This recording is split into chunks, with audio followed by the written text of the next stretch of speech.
Es el 7 de octubre de 2012. En el polvoriento pueblo de Progreso, Coahuila, cerca de la frontera con Texas, el sol de la tarde cae sobre un partido de béisbol. La escena es de una normalidad casi idílica, un respiro en una de las regiones más violentas de México. Pero esa tranquilidad está a punto de hacerse añicos. Una llamada anónima alerta a una unidad de la Marina Mexicana sobre la presencia de hombres armados en la zona. Cuando los marinos se acercan, un vehículo intenta huir a toda velocidad, desatando una persecución y un feroz tiroteo. El intercambio de disparos es breve pero letal. Dentro del vehículo, un hombre yace muerto, su cuerpo abatido por las balas de los marinos. A primera vista, es solo otro enfrentamiento en la interminable guerra contra el narcotráfico. Pero cuando las autoridades toman las huellas dactilares del cadáver, el resultado los deja atónitos. Coinciden con las de uno de los hombres más buscados y temidos del planeta, un fantasma que ha eludido la captura durante más de una década. Su nombre, Heriberto Lascano Lascano, alias El Lasca o Z3, el fundador y líder supremo de la organización criminal más sanguinaria de la historia moderna, los Zetas. La noticia se esparce como un reguero de pólvora. El gobierno mexicano celebra una victoria monumental. Sin embargo, la historia da un giro macabro y surrealista. Menos de 48 horas después, mientras el cuerpo yace en una modesta funeraria en el pueblo de Sabinas, un comando de hombres fuertemente armados irrumpe en el lugar. Someten al personal, se apoderan del cadáver del capo y desaparecen en la noche, dejando tras de sí solo un coche fúnebre vacío y un misterio que perdura hasta hoy. El hombre que había aterrorizado a una nación entera se había desvanecido incluso después de la muerte, su final tan brutal y enigmático como su vida. Si te fascinan las historias que los gobiernos temen y los criminales entierran, suscríbete. Lo que estás a punto de descubrir es solo el comienzo. Pero, ¿quién era en realidad este hombre que se ocultaba tras el alias de El Verdugo? ¿Fue únicamente un soldado de élite corrompido por el poder y la codicia del narcotráfico? ¿O un estratega despiadado que desde su origen en el ejército forjó una nueva forma de terrorismo criminal, una doctrina de violencia tan extrema que cambió para siempre el rostro del crimen organizado? Acompáñame a adentrarnos en los orígenes del hombre que, con su disciplina militar y su sadismo sin límites, se convirtió en el arquitecto del cartel más temido del mundo. La historia de Heriberto Lascano. Lascano comienza no en la opulencia de los grandes capos, sino en la austeridad del México rural. Nació el día de Navidad de 1974 en Apan, Hidalgo, una pequeña ciudad en la meseta central de México, un lugar muy alejado de los epicentros del poder y la riqueza. Su infancia estuvo marcada por la precariedad y el abandono. Su padre, un obrero, dejó a la familia cuando Heriberto era apenas un niño, dejándolo a él y a sus hermanos al cuidado de su madre, quien luchó incansablemente para mantener a flote a la familia con trabajos humildes.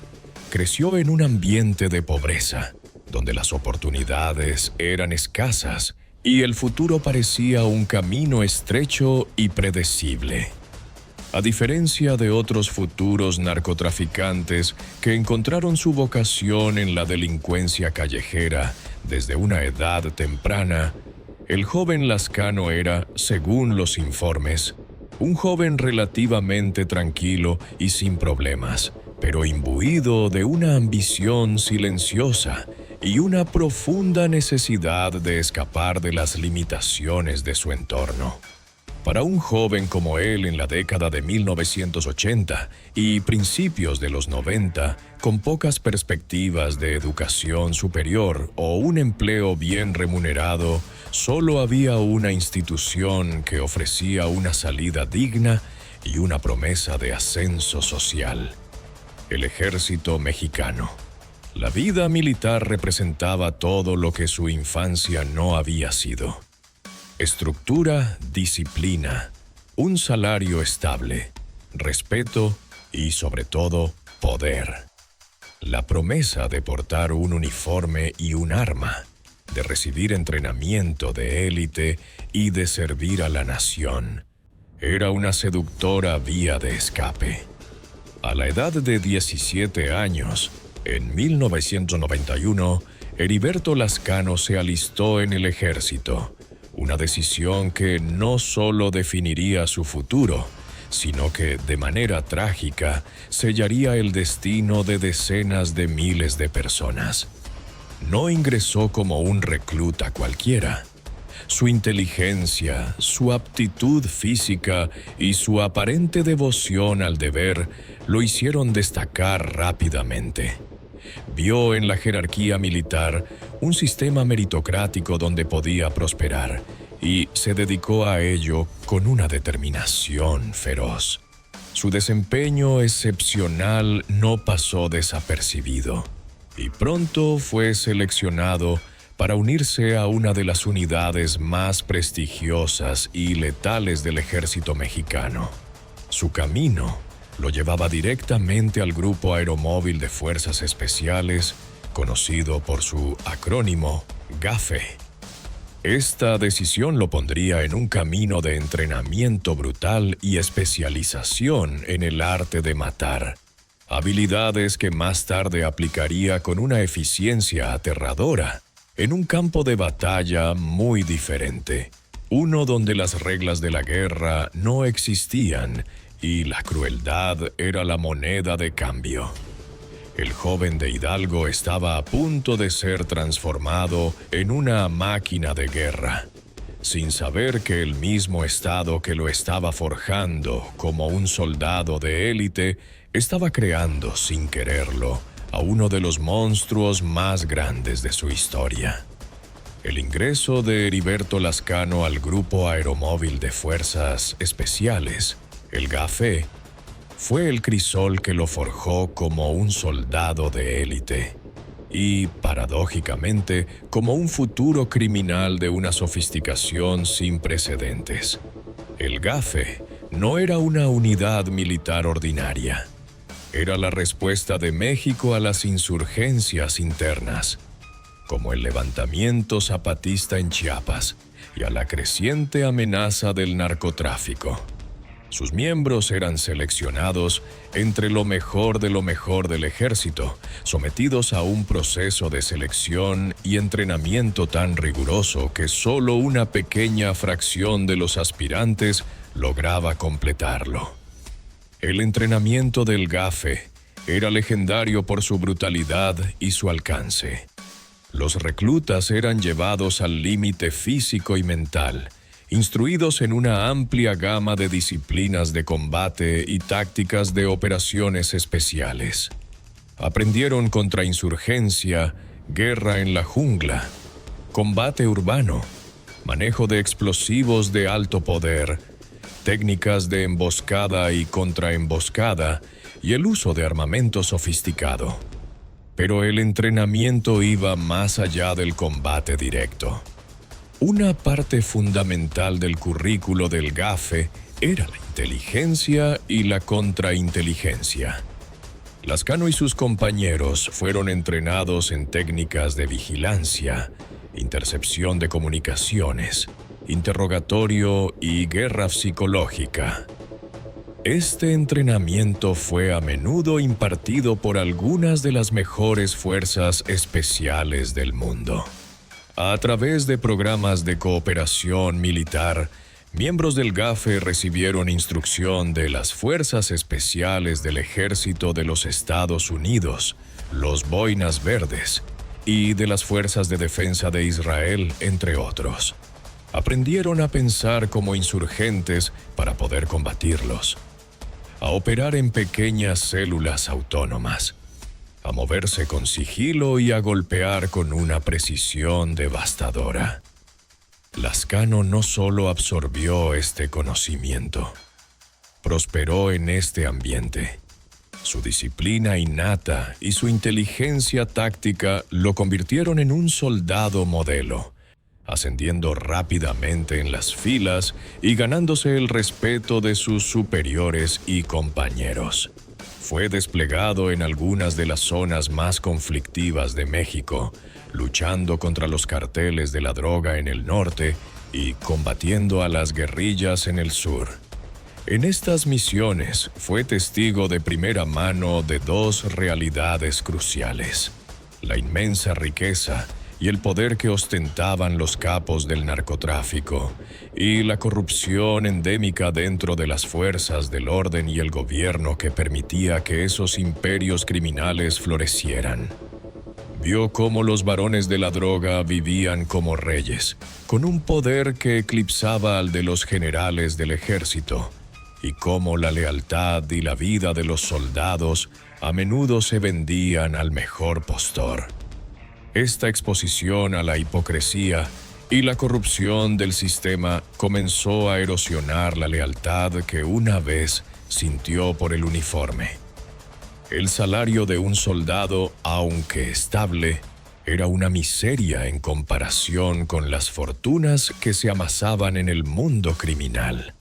La semilla de la deserción comenzó a germinar en su mente, no como un acto de cobardía, sino como una decisión pragmática, una oportunidad de negocio.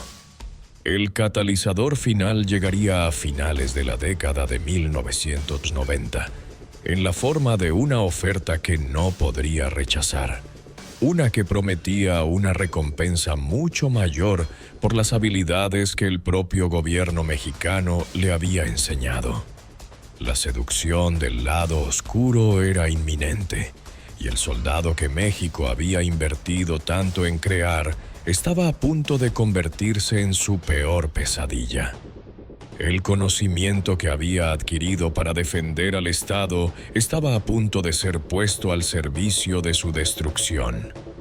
Mientras Heriberto Lascano se convertía en un soldado de élite dentro de las Fuerzas Armadas mexicanas, un poder paralelo crecía de manera exponencial en el noreste del país, sentando las bases para su inevitable transición al mundo del crimen.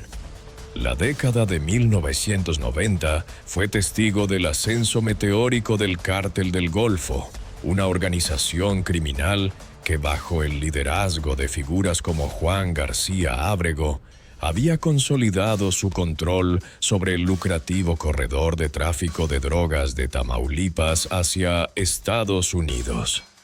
Sin embargo, tras la captura de García Ábrego en 1996, un nuevo y ambicioso líder emergió de las sombras para tomar las riendas: Osiel Cárdenas Guillén.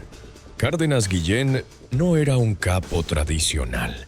Era un estratega astuto y despiadado que entendía que para mantener y expandir su imperio necesitaba algo más que un ejército de sicarios comunes. Se dio cuenta de que sus rivales, principalmente el Cártel de Tijuana y el Cártel de Juárez, estaban en una carrera armamentista, reclutando a pistoleros cada vez más violentos. Osiel, sin embargo, buscaba una ventaja cualitativa, no solo cuantitativa. Quería una fuerza de choque personal que fuera no solo leal, sino profesional, disciplinada y tácticamente superior a cualquier otra en el mundo criminal. Quería un ejército privado y sabía exactamente dónde encontrar a los reclutas perfectos. La mirada de Osiel Cárdenas se posó en la unidad más temida y respetada del ejército mexicano: el GAFE. Sabía que estos hombres poseían un conjunto de habilidades que los sicarios ordinarios no podían igualar. estaban entrenados en el arte de la guerra, la inteligencia y la violencia organizada. Para llevar a cabo este audaz plan de reclutamiento, Cárdenas necesitaba un hombre de adentro, un puente entre el mundo militar y el criminal. Ese hombre fue Arturo Guzmán de Sena, un teniente del GAFE que, como Lascano, se había desilusionado con la vida militar y había sido seducido por la promesa de la riqueza y el poder del narcotráfico. Guzmán de Sena, quien más tarde sería conocido por su clave de radio, Z1, se convirtió en el principal reclutador de Osiel Cárdenas. A partir de 1997, comenzó a acercarse sigilosamente a sus antiguos compañeros del GAFE, ofreciéndoles salarios que empequeñecían sus sueldos militares. La oferta era simple y directa: utilizar las mismas habilidades que habían aprendido para proteger al Estado, pero esta vez para proteger a un capo, con una compensación económica que cambiaría sus vidas para siempre.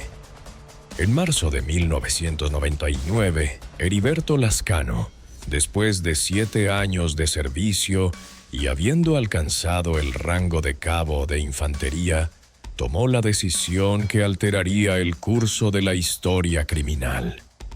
Desertó del ejército mexicano y aceptó la oferta de Guzmán de Sena. No fue el único. Junto a él, más de 30 soldados de élite del GAFE abandonaron sus puestos para unirse a las filas del Cártel del Golfo. Este grupo de desertores formaría el núcleo de una nueva y aterradora organización.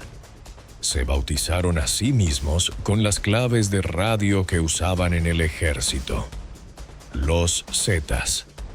Guzmán de Sena era Z1 y Heriberto Lascano, uno de los miembros fundadores más importantes y de mayor confianza, recibió la designación de Z3. El nacimiento de los Zetas marcó un punto de inflexión en la guerra contra las drogas en México. Ya no se trataba de una lucha entre carteles y un gobierno corruptible. Era el comienzo de una nueva era. La creación de los Zetas representó la fusión del conocimiento militar de élite con la brutalidad y los recursos ilimitados del narcotráfico. Su propósito inicial era claro y específico: servir como el brazo armado personal de Osiel Cárdenas Guillén. Eran sus guardaespaldas, sus asesinos a sueldo y sus soldados encargados de protegerlo de sus enemigos, eliminar a sus rivales y asegurar la hegemonía del Cártel del Golfo. Con su disciplina militar, su entrenamiento táctico y su acceso a armamento de grado militar, los Zetas se convirtieron rápidamente en la fuerza de sicarios más formidable que el mundo del crimen había visto jamás. Eran más que pistoleros. Eran una unidad paramilitar que operaba con una eficiencia y una crueldad que infundían terror en los corazones de sus adversarios.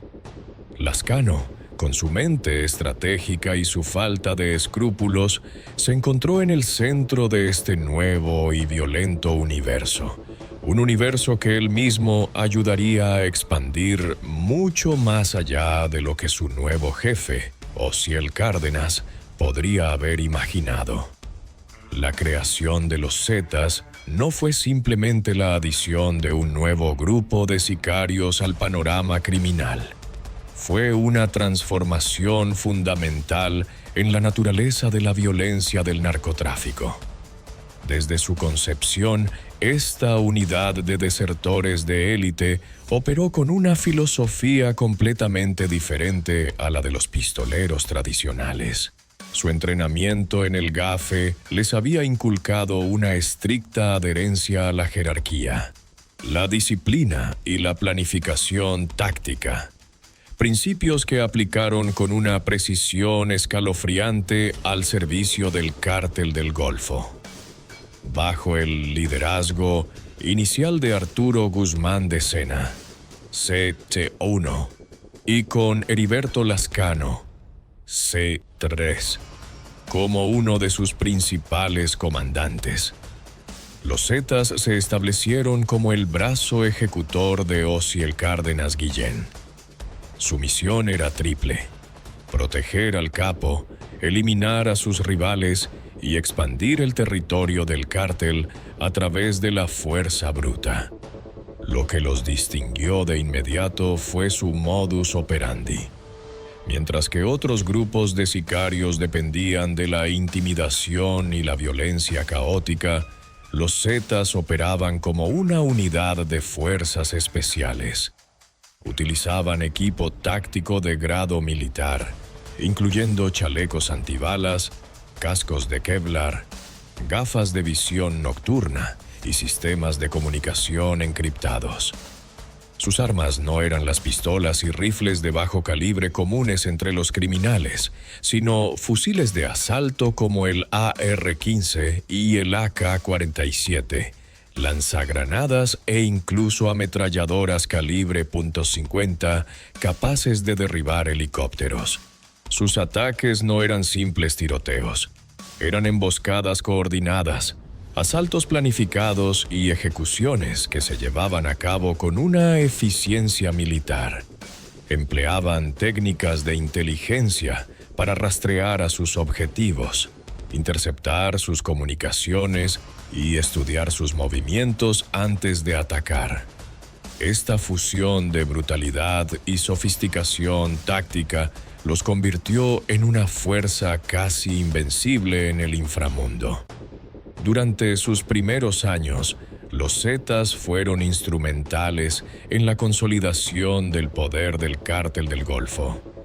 Llevaron a cabo una campaña de terror sistemático contra sus principales rivales, diezmando las estructuras del Cártel de Tijuana y del Cártel de Sinaloa en las plazas que disputaban.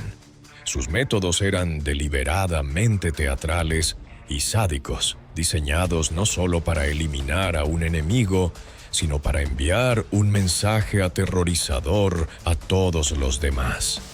Fueron pioneros en la práctica de la decapitación y la desmembración de sus víctimas, dejando sus restos en lugares públicos junto a narcomensajes. Estas tácticas de guerra psicológica paralizaban a sus adversarios y a las comunidades locales, creando un aura de omnipotencia y crueldad sin límites. Heriberto Lascano se destacó rápidamente dentro de esta estructura. Mientras que Guzmán de Sena era el líder carismático y el reclutador principal, Lascano era el estratega frío y calculador.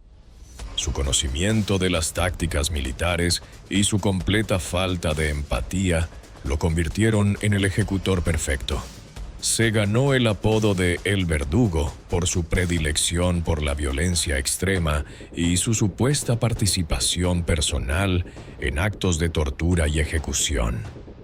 Bajo su supervisión, los Zetas perfeccionaron sus métodos, convirtiendo la violencia en una herramienta de control social y expansión empresarial. No se limitaban a luchar contra otros carteles. También comenzaron a aterrorizar a la policía, a los políticos y a los periodistas que se interponían en su camino. La infame elección de plata o plomo se convirtió en su ley: o aceptabas su soborno o te enfrentabas a una muerte segura y horrible. Esta estrategia de corrupción e intimidación sistemática les permitió operar con una impunidad casi total, debilitando las instituciones del Estado desde adentro. En esta primera fase, los Zetas eran, en esencia, los mercenarios más caros y efectivos del mundo, leales únicamente al dinero de Osiel Cárdenas. Sin embargo, el poder que estaban acumulando y la autonomía con la que operaban inevitablemente sembrarían las semillas de su propia ambición. Eran el arma más poderosa del Cártel del Golfo, pero un arma con mente propia. El soldado convertido en sicario, Heriberto Lascano, estaba aprendiendo y adaptándose, y pronto se daría cuenta de que no necesitaba servir a un rey cuando él mismo podía construir su propio imperio. El equilibrio de poder en el noreste de México era frágil, y dos eventos cruciales estaban a punto de romperlo, catapultando a Heriberto Lascano de un comandante de alto rango a la cima de la organización criminal más peligrosa del mundo. El primero de estos eventos ocurrió en noviembre de 2002. Arturo Guzmán de Sena, ZTU-1, el carismático fundador y líder original de los Zetas, fue abatido en un restaurante en Matamoros, Tamaulipas, en un tiroteo con el ejército mexicano. La muerte de Z1 dejó un vacío de poder instantáneo en la cúpula de la organización. Aunque la pérdida fue un golpe para el grupo, también representó una oportunidad para el segundo al mando, un hombre cuya ambición y capacidad estratégica superaban con creces las de su predecesor. Con la desaparición de Guzmán de Sena, Heriberto Lascano, Z3, asumió de manera natural y casi indiscutible el liderazgo de los Zetas. Su ascenso no fue una sorpresa para quienes estaban dentro de la organización. Ya era conocido por su mente táctica, su disciplina férrea y su crueldad sin parangón. El segundo y más significativo evento ocurrió apenas unos meses después, el 14 de marzo de 2003. En un operativo masivo que involucró al ejército mexicano y a agentes de la DEA, Osiel Cárdenas Guillén, el máximo jefe del Cártel del Golfo, fue capturado en Matamoros. El arresto del hombre que había creado y financiado a los Zetas fue un terremoto que sacudió los cimientos del crimen organizado en México. Cárdenas fue encarcelado en una prisión de máxima seguridad en México, pero como muchos capos antes que él, intentó seguir dirigiendo su imperio desde detrás de las rejas. Sin embargo, su capacidad para ejercer un control absoluto se vio drásticamente mermada. Con su jefe encarcelado y el líder original de los Zetas muerto, Heriberto Lascano se encontró en una posición de poder sin precedentes. Aunque formalmente los Zetas seguían siendo el brazo armado del Cártel del Golfo, en la práctica, Lascano se convirtió en el comandante supremo de la fuerza paramilitar más poderosa del país, con una autonomía casi total. Ya no recibía órdenes directas de un jefe presente en el campo. En cambio, se convirtió en el socio estratégico de un capo encarcelado. Este cambio en la dinámica de poder transformó la naturaleza de los Zetas.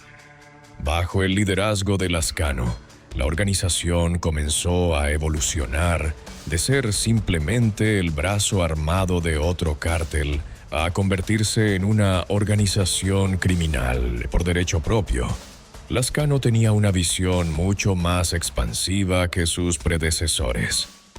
No se contentaba con ser un mero ejecutor, quería controlar el negocio. Aprovechando el caos y la incertidumbre que siguieron a la captura de Osiel, Lascano comenzó a expandir las operaciones de los Zetas de forma independiente. Empezaron a cobrar sus propias cuotas de piso, a gestionar sus propias rutas de narcotráfico y, lo más importante, a diversificar sus actividades criminales mucho más allá de las drogas. El liderazgo de Lascano marcó el comienzo de la era más oscura y violenta de los Zetas. Su apodo, El Verdugo, se hizo tristemente célebre en todo México. Institucionalizó la violencia extrema no como una herramienta de último recurso, sino como su principal tarjeta de presentación. Los actos de sadismo se convirtieron en un procedimiento operativo estándar. Se le atribuye la popularización de métodos de ejecución espantosos, como el guiso, que consistía en disolver los cuerpos de las víctimas en tambores de ácido, y las decapitaciones masivas, cuyos videos a menudo se subían a Internet como una forma de propaganda y guerra psicológica. Lascano entendió, quizás mejor que ningún otro capo de su tiempo, que el terror era una mercancía tan valiosa como la cocaína. A través del miedo, podía controlar territorios, someter a la población y mantener a raya a sus rivales. El soldado de élite había completado su transformación. Ya no era un subordinado, sino un general al mando de su propio ejército. Un ejército que estaba a punto de declarar una guerra no solo contra sus enemigos, sino contra la sociedad misma. Detrás de cada monstruo hay una historia de poder que nadie se atreve a contar. Tú ya sabes dónde encontrarla. Suscríbete para seguir desvelando la oscuridad. Con Heriberto Lascano firmemente al mando, los Zetas iniciaron una nueva y aterradora fase de su evolución. La organización trascendió su papel original de sicarios del Cártel del Golfo para convertirse en un sindicato criminal multinacional, con una cartera de actividades ilícitas tan diversa como brutal. Lascano, aplicando la lógica de un estratega militar al mundo del crimen, entendió que la dependencia de una sola fuente de ingresos, el narcotráfico, era una debilidad estratégica. Por lo tanto, orquestó una agresiva campaña de diversificación que transformaría a los Zetas en el equivalente a una corporación del crimen, con múltiples divisiones operativas. El narcotráfico seguía siendo una de sus principales fuentes de ingresos, pero ya no era la única. Bajo Lascano, los Zetas se adentraron con una ferocidad sin precedentes en el negocio del secuestro y la extorsión. No se limitaban a secuestrar a empresarios o rivales adinerados. Su red de terror se extendió a la población civil. Cualquiera podía ser una víctima. Implementaron un sistema de cobro de piso a gran escala, extorsionando a todo tipo de negocios, desde pequeñas tiendas de abarrotes hasta grandes corporaciones, exigiendo un pago regular a cambio de protección, una protección contra ellos mismos. Quienes se negaban a pagar se enfrentaban a consecuencias terribles, que iban desde la destrucción de su negocio hasta el secuestro y asesinato de sus familiares. Otra de sus empresas criminales más lucrativas y despreciables fue el tráfico de personas. Controlaban las principales rutas de migración desde Centroamérica hacia Estados Unidos, convirtiendo el viaje de los migrantes indocumentados en una pesadilla de violencia y explotación. Secuestraban autobuses enteros llenos de migrantes. Los retenían en campos improvisados y extorsionaban a sus familias en Estados Unidos para que pagaran por su liberación. Aquellos cuyas familias no podían pagar eran a menudo asesinados en masa, como se evidenció en las terribles masacres de San Fernando. O eran forzados a trabajar para el cártel como mulas de droga o sicarios desechables. Lascano también vio una oportunidad de oro en la industria energética de México. Los Zetas se convirtieron en pioneros del robo de petróleo a gran escala, perforando ilegalmente los oleoductos de la compañía estatal, Pemex, para robar millones de barriles de crudo que luego vendían en el mercado negro, a menudo a refinerías en Estados Unidos. Esta operación, conocida como huachicoleo, no solo les generaba cientos de millones de dólares en ganancias, sino que también demostraba su capacidad para infiltrarse y corromper sectores estratégicos de la economía nacional. La expansión geográfica de los Zetas fue igualmente impresionante y violenta. Desde su bastión en el noreste de México, en los estados de Tamaulipas y Nuevo León, se expandieron hacia el sur y el oeste, llegando a controlar territorios en Veracruz, Tabasco, Quintana Roo e incluso en Centroamérica, particularmente en Guatemala.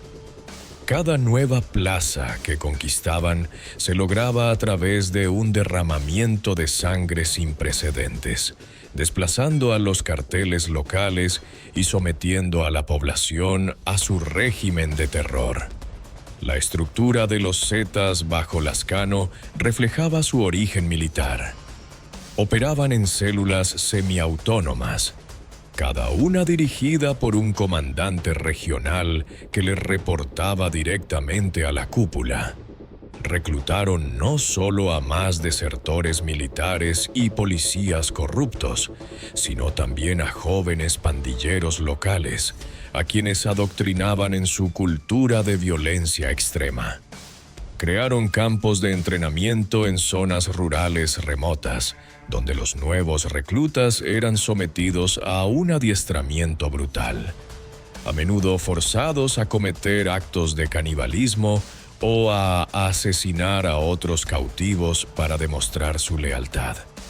Esta maquinaria de terror, meticulosamente construida por Lascano, convirtió a los Zetas en la organización criminal más temida no solo de México, sino del mundo. La Oficina Federal de Investigaciones, FBI, de Estados Unidos los describiría como el cártel más tecnológicamente avanzado, sofisticado y violento. El Verdugo no solo había tomado el control de un grupo de sicarios, había creado una hidra, un monstruo de múltiples cabezas con tentáculos que se extendían por toda la sociedad, estrangulando la economía, corrompiendo las instituciones y sumiendo a vastas regiones del país en un estado de guerra perpetua. El poder de Lascano parecía absoluto, pero una relación crucial, la que mantenía con sus antiguos jefes, estaba a punto de fracturarse de la manera más sangrienta posible. La relación entre los Zetas y el Cártel del Golfo, ya tensa desde la captura de Osiel Cárdenas Guillén, se convirtió en una bomba de tiempo. Mientras Heriberto Lascano expandía su imperio criminal y diversificaba sus operaciones, la vieja guardia del Cártel del Golfo, liderada por Jorge Eduardo Costilla Sánchez, el COS, y Antonio Cárdenas Guillén, Tony Tormenta, hermano de Osiel, observaba con una mezcla de recelo y resentimiento. Sentían que sus antiguos empleados se habían vuelto demasiado poderosos, demasiado arrogantes y, lo que es más importante, estaban recortando sus ganancias. Los Zetas ya no se contentaban con su papel de protectores. Actuaban como socios iguales y cada vez más como la fuerza dominante en la alianza. La extradición de Osiel Cárdenas a los Estados Unidos en 2007 fue el punto de inflexión definitivo. Sin su líder supremo actuando como mediador desde la prisión mexicana, la frágil alianza se desintegró rápidamente. La comunicación entre los dos grupos se rompió y la desconfianza mutua se convirtió en una hostilidad abierta. Los comandantes del Golfo veían a Lascano como un subordinado que se había rebelado, mientras que Lascano veía a los líderes del Golfo como dinosaurios de una era pasada, incapaces de comprender la nueva dinámica del crimen organizado que él mismo estaba creando. La chispa que encendió el polvorín se produjo a finales de enero de 2010. Los detalles exactos son turbios, como suele ocurrir en el inframundo, Pero la versión más aceptada es que el Cártel del Golfo secuestró y asesinó a un comandante de alto rango de los Zetas, apodado el Concorde 3, en la ciudad fronteriza de Reynosa, Tamaulipas. El acto fue una afrenta directa a la autoridad de Heriberto Lascano. La respuesta no se hizo esperar. Lascano, enfurecido por la traición, exigió al Cártel del Golfo que entregara a los responsables del asesinato. Cuando se negaron, Lascano les dio un ultimátum y, al no recibir respuesta, declaró formalmente la guerra. A través de narcomantas y mensajes interceptados, los Zetas anunciaron la ruptura, marcando el comienzo de uno de los conflictos más sangrientos en la historia de México. Lo que siguió fue una guerra total por el control del noreste de México y, en particular, del estado de Tamaulipas. Una de las joyas de la corona del narcotráfico por sus numerosos cruces fronterizos con Estados Unidos. Las ciudades de Matamoros, Reynosa y Nuevo Laredo se convirtieron en campos de batalla urbanos, con tiroteos masivos, bloqueos de carreteras con vehículos en llamas y decapitaciones que se sucedían a diario. La violencia fue de una escala y una brutalidad nunca antes vistas. Ambos bandos, que una vez lucharon codo con codo, utilizaron su conocimiento íntimo de las tácticas y debilidades del otro para infligirse el máximo daño posible.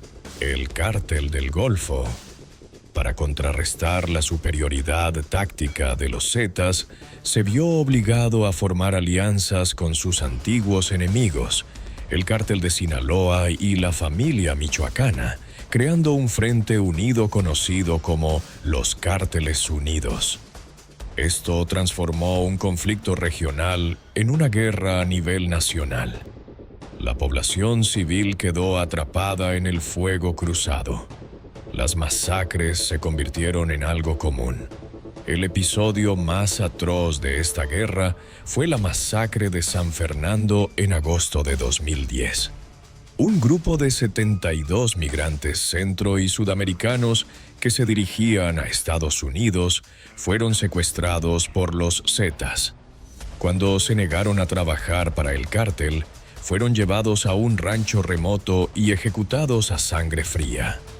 La masacre, descubierta por un único superviviente que logró escapar, conmocionó al mundo y expuso la barbarie del régimen de Lascano. Menos de un año después, en el mismo municipio, se descubrieron fosas comunes con casi 200 cuerpos más, víctimas de secuestros masivos en autobuses de pasajeros. Heriberto Lascano, el estratega militar, estaba ahora al frente de una guerra de exterminio. Su objetivo ya no era solo el control de las rutas de la droga, sino la aniquilación total de sus antiguos amos y de cualquiera que se interpusiera en su camino. La guerra que él desató no solo rompió la hegemonía del Cártel del Golfo, sino que fragmentó el panorama criminal de México de una manera que nunca se ha recuperado del todo, dejando un legado de violencia y terror que continúa hasta nuestros días. El reinado de Heriberto Lascano en la cima de los Zetas, aunque marcado por una expansión y una brutalidad sin precedentes, no estuvo exento de desafíos internos. A medida que la organización crecía y se transformaba en un imperio criminal, comenzaron a surgir fisuras en su estructura de liderazgo, dando lugar a una lucha de poder que amenazaba con destruir al cártel desde dentro. Esta lucha encarnaba el conflicto entre las dos almas de los Zetas, la de los fundadores, los exmilitares del GAFE, y la de la nueva generación de reclutas civiles, que a menudo eran aún más despiadados e incontrolables que sus mentores. La principal fuente de esta tensión interna fue el ascenso meteórico de una figura que llegaría a ser tan temida como el propio Lazcano: Miguel Ángel Treviño Morales, alias Zeto 40. A diferencia de Lazcano y la primera generación de Zetas, Treviño Morales no tenía antecedentes militares. Era un criminal de carrera, originario de Nuevo Laredo, que había comenzado su vida delictiva en las calles, trabajando para pandillas locales antes de ser absorbido por la estructura del Cártel del Golfo y posteriormente por los Zetas. Treviño era conocido por su sadismo extremo y su inteligencia financiera. Hablaba inglés con fluidez y tenía un profundo conocimiento de las operaciones de contrabando a ambos lados de la frontera. Su crueldad era legendaria. Se deleitaba en la tortura y se le atribuye la introducción de algunas de las prácticas más bárbaras del cártel. Mientras que Lazcano era el verdugo, un ejecutor frío y metódico, Treviño era un psicópata impulsivo que parecía disfrutar del sufrimiento ajeno. A pesar de sus diferentes orígenes, Lazcano inicialmente vio el valor de Treviño y lo promovió rápidamente, convirtiéndolo en su segundo al mando. Treviño era un eficaz recaudador de dinero y un comandante de plaza temido, responsable de la expansión de los Zetas en importantes territorios como Nuevo Laredo y Veracruz. Sin embargo, sus estilos de liderazgo y sus visiones para el futuro de la organización chocaban fundamentalmente. Lazcano, el estratega militar, valoraba la disciplina, la jerarquía y una cierta apariencia de control. Creía en el uso de la violencia como una herramienta calculada para lograr objetivos específicos. Treviño, por otro lado, practicaba una violencia indiscriminada y caótica. Su brutalidad no siempre tenía un propósito estratégico. A menudo era una manifestación de su propia sed de sangre. Esta diferencia filosófica creó una profunda brecha entre la facción de Lazcano, compuesta en gran parte por los Zetas viejos de origen militar, y la facción de Treviño, que atraía a los reclutas más jóvenes y sanguinarios. Lazcano, según informes de inteligencia, comenzó a ver a Treviño como un lastre. Su violencia desmedida atraía una atención no deseada por parte del gobierno y de las agencias estadounidenses, lo que era malo para los negocios. Se rumoreaba que Lazcano estaba cada vez más interesado en mantener un perfil más bajo, consolidar sus ganancias y quizás incluso negociar un acuerdo con las autoridades. Una idea que era un anatema para Treviño. Por su parte, Treviño y sus seguidores veían a Lazcano como un líder que se estaba ablandando, distanciándose de las operaciones del día a día y perdiendo el contacto con la brutal realidad de la calle. A medida que la presión del gobierno se intensificaba y figuras clave de los Zetas eran capturadas o abatidas, la paranoia y la desconfianza se apoderaron de la organización. Comenzaron las purgas internas.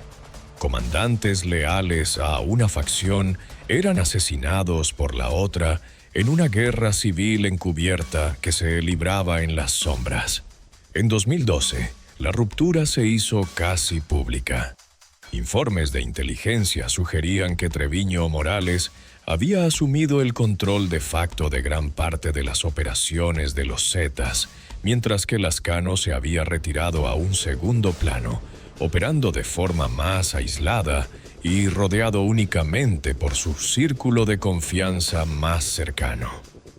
El imperio que Lazcano había construido con una disciplina militar de hierro se estaba desmoronando por la insubordinación y la ambición de su propio lugarteniente.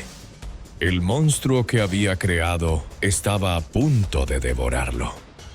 La estructura jerárquica que una vez fue su mayor fortaleza se había convertido en su mayor debilidad, y el otrora todopoderoso Z3 se encontraba cada vez más solo, cazado no solo por todos los gobiernos del continente, sino también por el hombre que él mismo había elevado al poder. La fragmentación de su imperio era el preludio de su propia y violenta caída. El crecimiento explosivo y la brutalidad sin precedentes de los Zetas bajo el mando de Heriberto Lascano no pasaron desapercibidos para la comunidad internacional y en particular para el gobierno de los Estados Unidos. A medida que la violencia se desbordaba por la frontera y la organización criminal se expandía hasta convertirse en una amenaza transnacional, las agencias de inteligencia y seguridad estadounidenses declararon a los Zetas como la principal amenaza del crimen organizado para su seguridad nacional, iniciando una de las cacerías humanas más intensas y tecnológicamente avanzadas de la historia reciente. El Departamento de Estado de los Estados Unidos, a través de su programa de recompensas de narcóticos, ofreció una recompensa de hasta $5 millones por información que condujera a la captura de Heriberto Lascano. La Drug Enforcement Administration, DEA, lo colocó en la cima de su lista de los más buscados, considerándolo una figura tan peligrosa como los capos más notorios de la historia. Pero la persecución fue mucho más allá de las simples recompensas. Se desplegó un vasto arsenal de tecnología de vigilancia para rastrear a Lascano y a la cúpula de los Zetas. Drones no tripulados sobrevolaban constantemente los bastiones del cártel en el norte de México, recopilando inteligencia visual. La Agencia de Seguridad Nacional, NSA, y otras agencias de inteligencia se dedicaron a interceptar las comunicaciones del cártel, aunque los Zetas, con su sofisticado conocimiento de la contrainteligencia, a menudo lograban evadir la vigilancia utilizando tecnologías de encriptación y redes de radio propias. La caza de Lascano se convirtió en una prioridad absoluta para unidades especializadas dentro de la DEA, el FBI y la CIA, que trabajaban en estrecha colaboración con sus contrapartes mexicanas, especialmente con la Unidad de Élite de la Marina Armada de México, SEMAR. Esta colaboración fue crucial, combinando la alta tecnología y los recursos de inteligencia de Estados Unidos con el conocimiento del terreno y la capacidad operativa de las fuerzas mexicanas. Sin embargo, cazar a Lascano era como perseguir a un fantasma. Fiel a su entrenamiento militar, era extremadamente disciplinado en su seguridad personal. Cambiaba constantemente de ubicación. Nunca dormía en el mismo lugar 2 noches seguidas y se movía en pequeños convoyes con una seguridad discreta pero letal. Evitaba el uso de teléfonos móviles y se comunicaba a través de mensajeros de confianza y sistemas de radio encriptados, lo que hacía casi imposible su rastreo electrónico. Su círculo íntimo era increíblemente reducido, compuesto en su mayoría por exmilitares que compartían su paranoia y su formación. La presión de esta cacería global sin duda contribuyó a su creciente aislamiento y a las tensiones internas con Miguel Ángel Treviño, Zeto 40. Mientras Lascano se veía obligado a operar desde las sombras, Treviño, con un perfil más bajo en las listas de los más buscados, en ese momento, tenía más libertad para moverse y consolidar su poder sobre las operaciones del día a día. Lascano se convirtió en un prisionero de su propia notoriedad, un rey en un exilio autoimpuesto dentro de su propio territorio. A pesar de ser el hombre más buscado del continente, Lascano logró tejer una compleja red de protección a su alrededor. Una que no se basaba únicamente en la fuerza, sino también en una sorprendente y cínica forma de clientelismo social. En su estado natal de Hidalgo y en otras comunidades rurales bajo su control, Lascano cultivó una imagen de benefactor, una especie de Robin Hood moderno que recordaba a las tácticas de Pablo Escobar. Entendía que la lealtad de la población local podía ser un escudo más eficaz que cualquier ejército de sicarios. Por ello, invirtió parte de sus ganancias ilícitas en proyectos comunitarios. Financió la construcción de iglesias y capillas, convirtiéndose en un mecenas religioso a los ojos de los devotos locales. Patrocinaba fiestas patronales, rodeos y eventos deportivos, pagando por la música, la comida y el entretenimiento. En un país donde el Estado a menudo estaba ausente, él proporcionaba los servicios y el apoyo que la gente anhelaba. Se decía que en la pequeña localidad de Tezontle, cerca de su lugar de nacimiento, había construido un templo en honor a la Virgen de San Juan de los Lagos, y cada año financiaba una gran fiesta en su honor. Esta generosidad calculada le compró el silencio y la protección de las comunidades.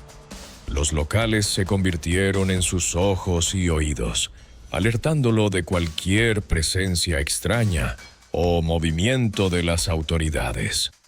Esta red de informantes civiles, conocida como halcones, hacía que cualquier operativo en su contra fuera extremadamente difícil de llevar a cabo sin que él fuera advertido con antelación.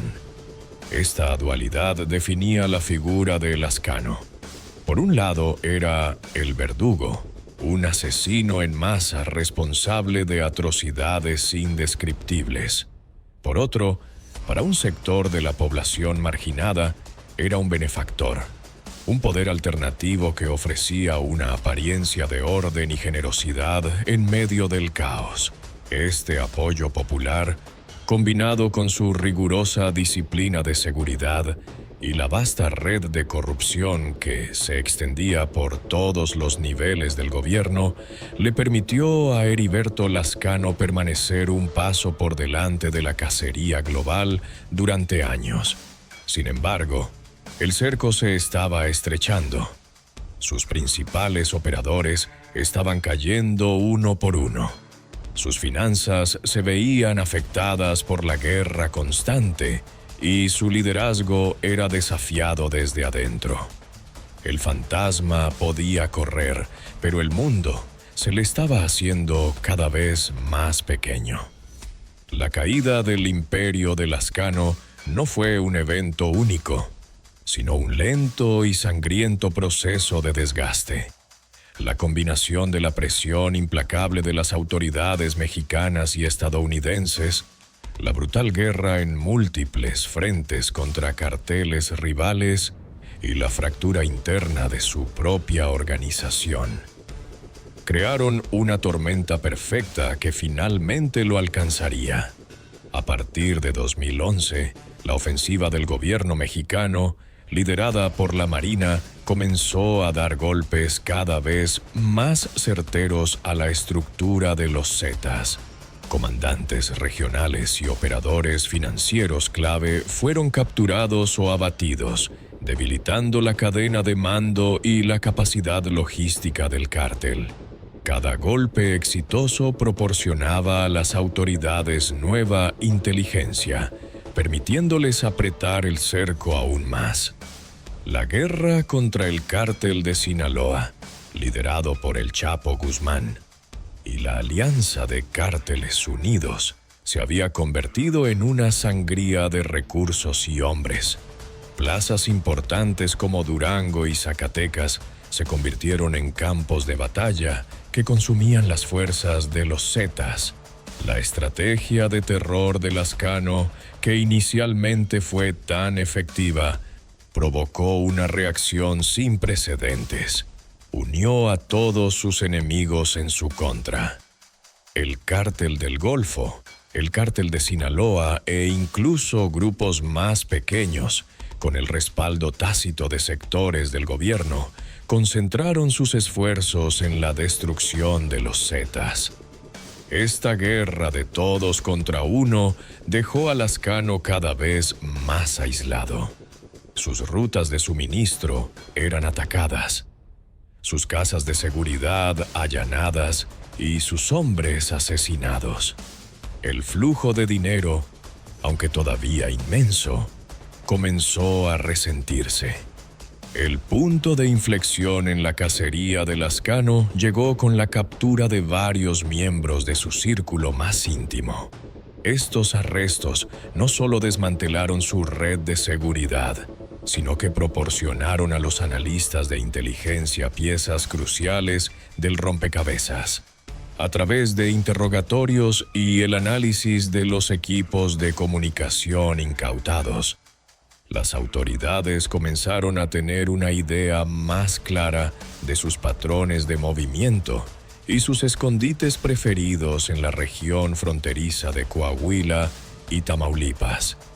Se cree que la creciente presión y paranoia llevaron a Lazcano a tomar decisiones cada vez más imprudentes. Con su liderazgo desafiado por Zeto 40, necesitaba reafirmar su autoridad, lo que podría haberlo llevado a exponerse más de lo debido. Otras teorías sugieren que, agotado por años de guerra y persecución, simplemente bajó la guardia. La inteligencia que condujo a su localización final el 7 de octubre de 2012 sigue siendo clasificada, pero se especula que provino de una combinación de vigilancia electrónica y, muy probablemente, de un informante dentro de su propia organización o de un cártel rival. La Marina Mexicana recibió un aviso sobre la presencia de Lazcano en el pequeño municipio de Progreso, Coahuila. La información era específica. Estaría en la zona para asistir a un partido de béisbol, un pasatiempo que, irónicamente, reflejaba un anhelo de normalidad en medio de su vida de violencia. Cuando la unidad de la Marina llegó a la zona, Lazcano ya no estaba en el partido. Fue localizado en un vehículo cercano junto a un solo escolta.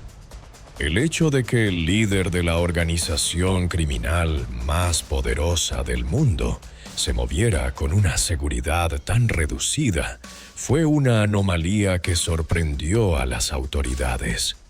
Podría haber sido una medida de contrainteligencia para pasar desapercibido, o una señal de que su poder y su círculo de confianza se habían reducido drásticamente.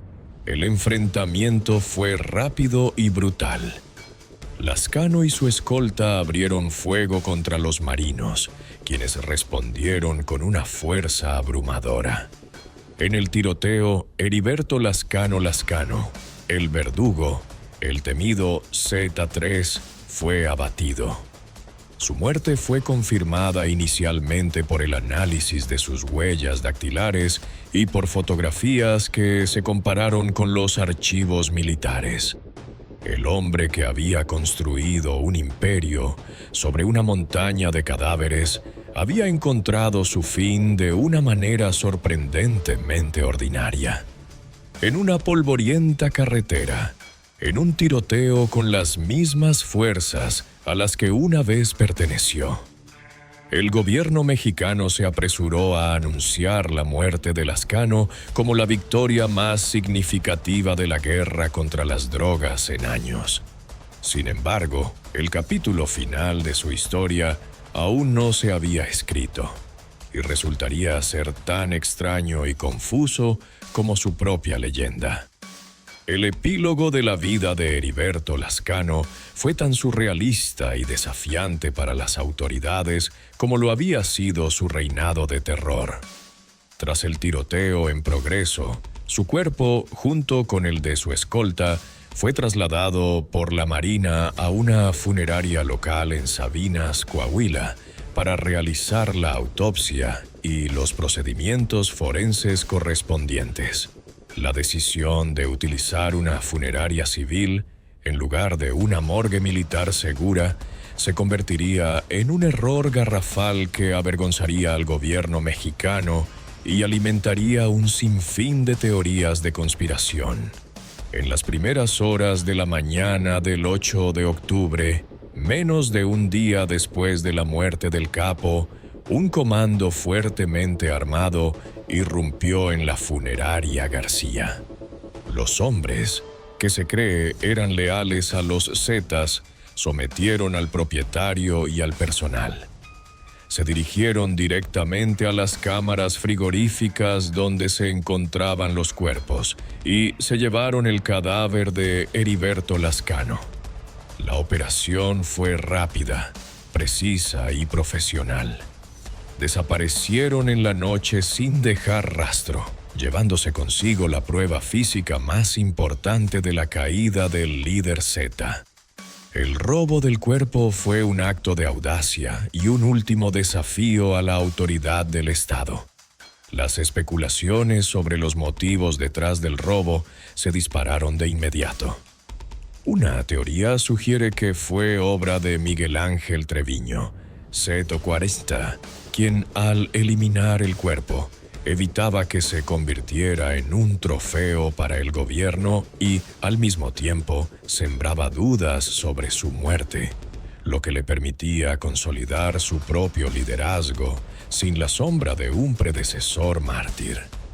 Otra posibilidad es que miembros leales de la vieja guardia de los Zetas recuperaran el cuerpo de su fundador para darle un entierro clandestino acorde a su estatus, impidiendo que su tumba fuera profanada o se convirtiera en un espectáculo mediático.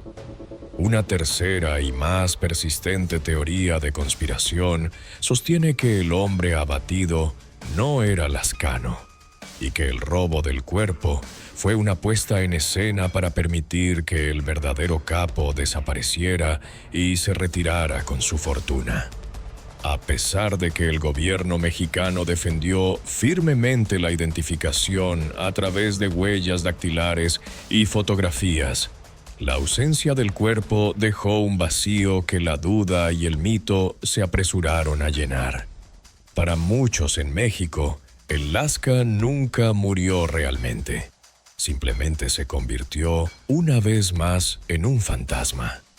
La muerte de Lascano y la posterior ascensión de Miguel Ángel Treviño al liderazgo absoluto de los Zetas marcaron el comienzo de la fase final y quizás más caótica de la organización.